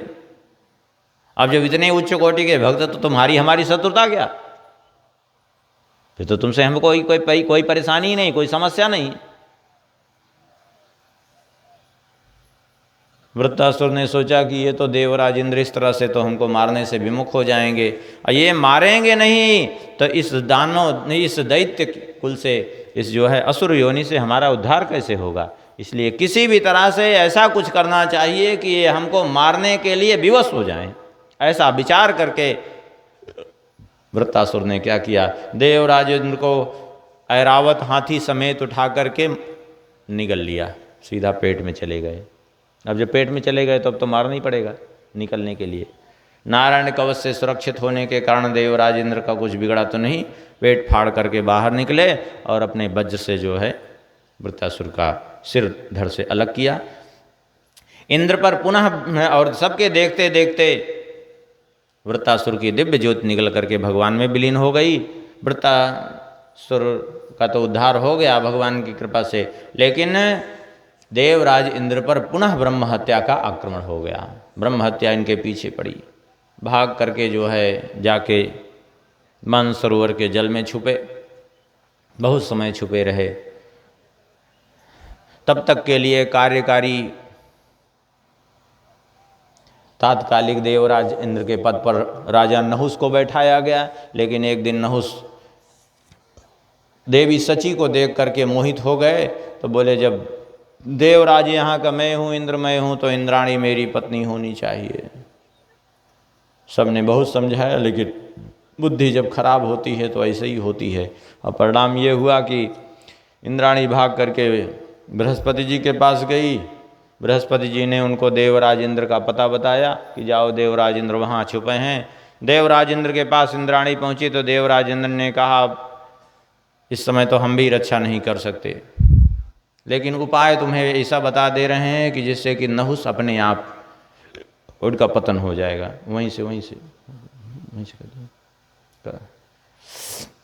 ये कैसे उपाय? बोले जो है चाहे जितना कोई प्रभावशाली क्यों न हो, चाहे जितना समर्थ क्यों न हो, देवराज इंद्र ही क्यों न हो, लेकिन यदि किसी ब्राह्मण का तिरस्कार कर दें तो निश्चित पतन होना निश्चित है, इसमें कोई संदेह नहीं, फिर कोई नहीं रोक सकता। बोले तो एक काम कर दो, उनको कह दो कि ऋषियों की पालकी में बैठ करके आवें, और जैसे ही ऋषियों की पालकी में बैठेंगे, उनके कंधे पर सवार होंगे, वैसे ही उनका पुण्य क्षीण हो जाएगा। देवराज इंद्र की पत्नी सची जी ने जाकर के उनसे यही कह दिया कि तुम यदि ऋषियों की पालकी में बैठ करके आ जाओ तो हम तुम्हें स्वीकार कर लेंगे। अब राजा नहुस नहीं समझ पाए कि ऋषियों की पालकी में बैठने से तो हमारी दशा क्या हो सकती है, और वो चले गए। ऋषियों को बुलाया, बोले हमको पालकी में बैठा करके इंद्राणी के पास ले चलो। ऋषियों ने विचार किया कि इससे तो ये अपने पतन की ओर स्वयं अग्रसर हो रहे हैं, लेकिन फिर भी चलो देवराज हैं इस समय, तो बैठा लिया पालकी में। अब बैठा करके लेके चले इनको। राजेंद्र के पद पर बैठे थे, उसका अभिमान छाया हुआ था। और फिर दूसरी बात यह है कि इनकी बुद्धि खराब थी, क्योंकि कामातुराणाम न भयम न लज्जा, बुद्धि अलग खराब हो जाती है कामातुर व्यक्ति की, और वैसे इनकी बुद्धि भ्रष्ट हुई थी। इन्होंने ऋषियों से सरप सरप बार बार कहा, अर्थात जल्दी चलो जल्दी चलो। अब ऋषि लोग तो चल रहे थे, ये जल्दीबाजी के चक्कर में इन्होंने अगस्त जी के मस्तक पर पाद प्रहार कर दिया। चरण प्रहार जैसे ही किया, ऋषियों ने पालकी रख दिया। अगस्त जी ने कहा मूर्ख कहीं का, तो सरप सरप कहता है ना, इतनी देर से कर रहा है सरप सरप, जा सर्प हो जा। इसी समय जा रहे थे देवराज इंद्र बने बैठे थे, जा रहे थे इंद्राणी से मिलने, सर्प हो गए। देवराज इंद्र को ऋषियों ने निकाला वहाँ से, यज्ञ करा करके, अश्वमेध यज्ञ करा करके, उस यज्ञ पूज जल से स्नान करा करके उनको उस ब्रह्म हत्या के पाप से मुक्त कर दिया। और पुनः बैठे। ये जो वृत्तासुर ये पूर्व जन्म में सूरसेन देश के राजा थे चित्रकेतु। इनकी 1 करोड़ रानियां थी, लेकिन समस्या यह थी कि 1 करोड़ रानियां होने के बाद भी संतान एक को भी नहीं थी। बड़े दुखी थे। विवाह करते करते 1 करोड़ रानियां हो गई, लेकिन संतान नहीं हुई। एक दिन अंगिरा जी पधारे इनके यहाँ। अंगिरा जी के चरणों में पड़ करके प्रार्थना किया कि किसी तरह हमें संतान दीजिए। अंगिरा जी आए तो थे इनको धर्म का ज्ञान का उपदेश करने के लिए, लेकिन जब इन्होंने बार बार पुत्र की ही कामना की तो अंगिरा जी यज्ञ कराए, यज्ञ करा करके दिव्य चरु का निर्माण करके इनको प्रदान कर दिया। बोले इस चरु को यदि तुम अपनी कृतद्वती जो बड़ी पत्नी है तुम्हारी उसको प्रदान कर दो, तुम्हें पुत्र होगा, और जो पुत्र होगा वो तुम्हें दुख और सुख दोनों ही प्रदान करेगा, कह करके चले गए। परिणाम ये हुआ कि पुत्र तो हुआ, लेकिन उस पुत्र के कारण जो बाकी रानियां थी उनके अंदर जो है डाह उत्पन्न हो गया, और बाकी ने मिलकर के जहर दे दिया बच्चे को। बच्चे की मृत्यु हो गई। बड़े दुखी हुए। नारद जी ने आकर के बच्चे की आत्मा को बुलाया और कहा कि ये तुम्हारे माता पिता हैं, रो रहे हैं। अरे कौन जन्म के माता पिता हैं? अरे न जाने कितने माता पिता हमारे हुए, कब के माता पिता हैं ये हमारे। और फिर अपना पूर्व जन्म का चरित्र उसने बताया। कहा मैं पूर्व में पांचाल नगर में का रहने वाला, मैं पूर्व जन्म में एक महात्मा, संयोग से एक दिन भिक्षा ग्रहण किया एक जगह, एक गांव में,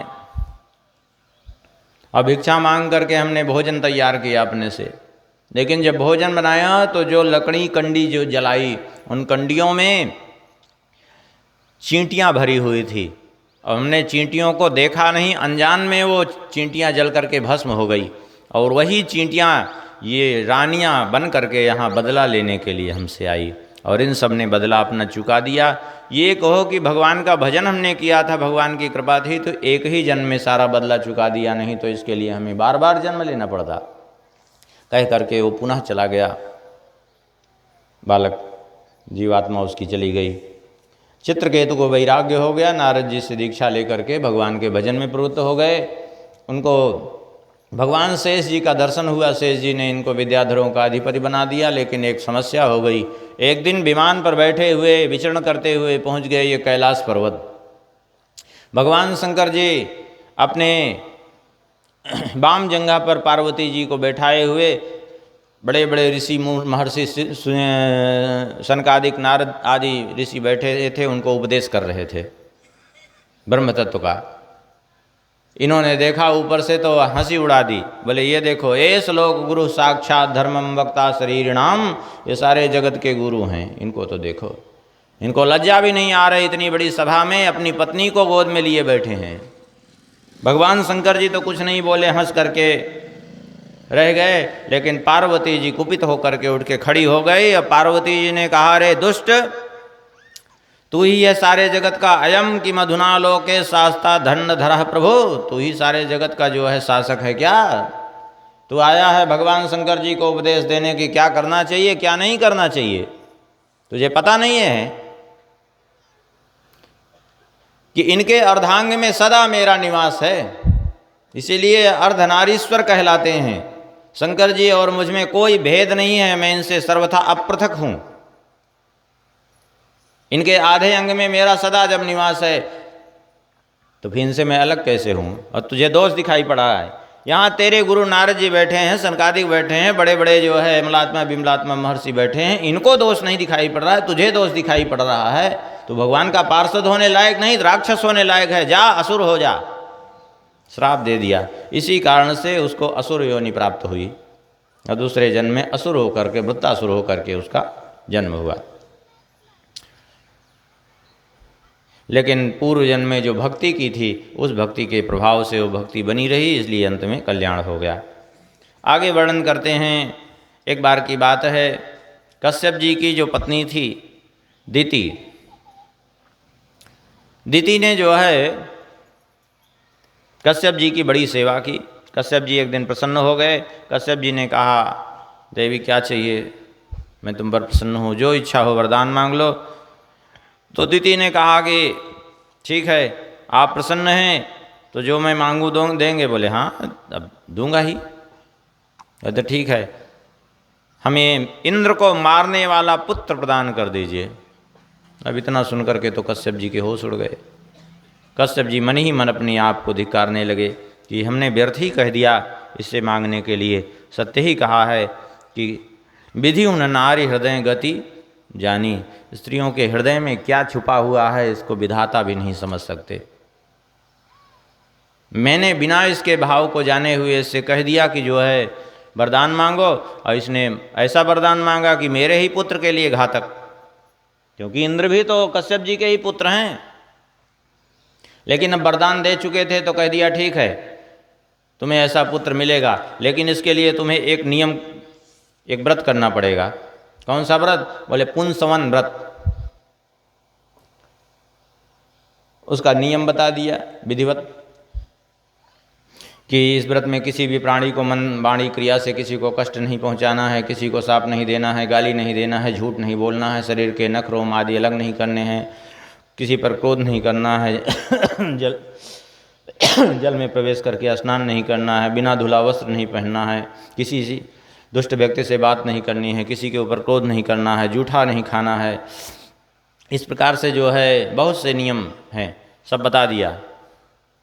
कहा यदि तुम एक वर्ष तक इस नियम का पालन करोगी तो तुम्हें इंद्र को मारने वाला पुत्र प्राप्त हो जाएगा। लेकिन यदि कदाचित थोड़ी त्रुटि हुई कहीं तो इंद्र को मारने वाला नहीं बल्कि इंद्र का मित्र बन जाएगा वो तुम्हारा पुत्र। दिति बड़े मनोयोग से नियम पालन करने लगी। देवराज इंद्र बड़े भयभीत हुए और देवराज इंद्र आकर के बालक का रूप धारण करके सेवा में लग गए। दिति जो कुछ भी उसको दिति को आवश्यकता होती जा करके फल फूल जल आदि सब ले आते और खूब दिन रात सेवा करते देवराज इंद्र। दिति मौसी भी लगती थी देवराज इंद्र की, इसलिए भी सेवा करना तो उचित ही था। संयोग से जो है देवराज इंद्र इस प्रतीक्षा में थे कि किसी दिन दिति से कोई त्रुटि हो जाए। अब दिति दिन भर में एक बार एक अन्न का भोजन लेती और पूरे मनोयोग से नियम पालन करती। संयोगवशात मात्र एक वर्ष में 4-5 दिन ही शेष रह गए थे। एक दिन थोड़ी सी त्रुटि हो गई। त्रुटि ये हो गई कि दिति भोजन करने के बाद सायंकाल होने से पहले भोजन करती थी एक बार दिन में 24 घंटे में। अब भोजन करने के बाद जो है ऐसे घुटने को मोड़ करके घुटने पर सिर रख करके बैठी। व्रत करते करते दुर्बल तो हो ही गई थी, शरीर अस्वस्थ तो हो ही गया था और घुटने पर सिर रख करके बैठी और उसी समय इनको नींद आ गई और संध्या काल की बेला हो गई। संध्या काल की बेला में सोना वर्जित है, ये पहली त्रुटि हो गई। दूसरे, इन्होंने भोजन करने के बाद कुल्ला अच्छी प्रकार से किया था, शुद्धि की थी, लेकिन कहीं मुख में जूठा भी लगा रह गया था, अंदर दांत में कहीं ना कहीं फंसा रह जाता है जूठा, इसलिए अच्छे से साफ करना चाहिए, क्योंकि जूठा मुंह है तो कहीं ना कहीं अनर्थ बनेगा। आजकल खूब भूत प्रेत लोगों को पकड़ते हैं। भूत प्रेत क्यों पकड़ते हैं जानते हैं? भूत प्रेत पकड़ते हैं हमेशा जूठे मुंह वाले को ही पकड़ते हैं। अब लोग आजकल नमकीन चबाएंगे, मुँह वो करेंगे और फिर वैसे जूठे मुँह बने रहेंगे, चाय पी लेंगे, घूमेंगे ऐसे। माताओं को विशेष करके क्यों भूत प्रेत पकड़ते हैं? इसलिए पकड़ते हैं क्योंकि वो जूठा मुँह प्रायः उनका रहता है। आप लोग अन्यथा न लें, सही बात यही है। कुछ कोई काम कर रही हैं, कोई खाने की चीज़ आई, बस मुख में डाल लिया और वो डाल लिया, उसको चबाना प्रारंभ कर दिया, बस मुँह जूठा है। अब मुँह जूठा है तो उसका परिणाम तो भोगना पड़ेगा ना कहीं अनर्थ खड़ा होगा वो। अब वही हुआ, एक तो मुंह जूठा था, दूसरे बात संध्या काल में निद्रा आ गई और तीसरा एक और हुआ, सिर के बाल अचानक खुल गए। बंधा तो था बाल, लेकिन वो अचानक खुल गए और खुल करके जाके पैरों से स्पर्श कर गए। पहली बात तो बाल खुलना वो दोष है और दूसरे पैरों से स्पर्श भी कर गए। ये 4 दोष एक साथ बन गए। स्त्रियों के बाल कभी भी खुले नहीं होने चाहिए। खुले बाल जो है सदा उसके लिए हानिकारक हैं। खुले बाल यदि खुले आसमान के नीचे जाती है तो अपने पति की आयु का नाश करती है। हाँ, इसलिए खुले बाल नहीं होने चाहिए। सिर पर वस्त्र स्त्रियों के हमेशा होना चाहिए। अब आजकल तो सब फैशन हो गया है, फैशन के आगे किसी का कोई वो नहीं, लेकिन सच्चाई यही है, खुले बाल नहीं होने चाहिए, सिर पर वस्त्र अवश्य होना चाहिए। तो अब एक साथ चार चार त्रुटि जैसे ही देवराज इंद्र ने देखी, तुरंत गर्भ में प्रवेश किए, गर्भस्थ शिशु के 7 टुकड़े किए और फिर 7 बालक बने, फिर 7 टुकड़े किए। वो 49 बालक बन करके तैयार हो गए। उन सब ने कहा कि जो है हमको मारना क्यों चाहते हो, हम तो तुम्हारे भाई ही हैं। देवराज इंद्र ने कहा मार नहीं रहे हैं, चलो तुम लोग हमारे साथ, तुमको तुम्हारा वास्तविक स्वरूप हमने प्रदान कर दिया। कह करके देवराज इंद्र उन सबको लेकर के गर्भ से बाहर आ गए। और जैसे ही गर्भ से लेकर के उनको बाहर आएगी, दिति की निद्रा भंग हो गई। दिति ने कहा देवराज इंद्र तुम यहाँ? बोले हाँ, मैं ही तो आपकी सेवा कर रहा था बालक के रूप में। अच्छा, तो हमने तो एक बालक का संकल्प किया था, ये 49 बालक कैसे हो गए? देवराज इंद्र ने सारी बात बता दी स्पष्ट रूप से, झूठ नहीं बोला, कोई छल कपट कुछ नहीं किया, स्पष्ट बता दिया। क्योंकि देवराज इंद्र होने के कारण झूठ बोल नहीं सकते, देवता झूठ बोलते नहीं। तो आखिर में जो है जब सारी बात बता दी तो दिति बड़ी प्रसन्न हुई, बोले कोई बात नहीं, ठीक है, जो भी हो जैसे भी हो, हैं तो तुम्हारे भाई ही, इनको लेके अपने साथ चले जाओ। तो देवराज इंद्र उन सब को लेकर के चले गए। वो 49, वे ही 49 मरुदगण हुए। हरि प्रेरित अवसर चले मरुत 49, वे सब 49 प्रकार की वायु हुए। इस प्रकार से मरुदगणों की उत्पत्ति का यहाँ विवेचन किया और यहीं 6ठे स्कंद की कथा संपन्न होती है। थोड़ा सा भगवान नाम संकीर्तन करें, फिर 7वें स्कंद में प्रवेश करेंगे। गोविंद जय जय गोपाल जय जय, गोविंद जय